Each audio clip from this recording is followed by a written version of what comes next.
আসসালামু আলাইকুম। আমি আজকে আপনাদের ডিমের পায়েস করে দেখাবো।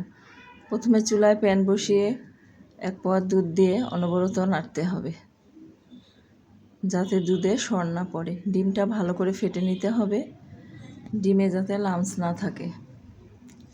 অনবরত দুধ নাড়তে নাড়তে পরিমাণ মতো চিনি দিতে হবে, এলাচের গুঁড়া দিতে হবে যাতে ডিমের গন্ধ না থাকে। ডিম নাড়তে নাড়তে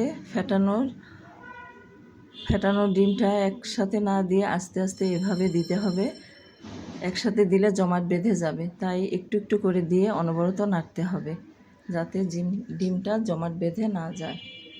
এভাবে নাড়তে নাড়তে ঘন হয়ে আসলে এভাবেই হয়ে যাবে আমার ডিমের পায়েস।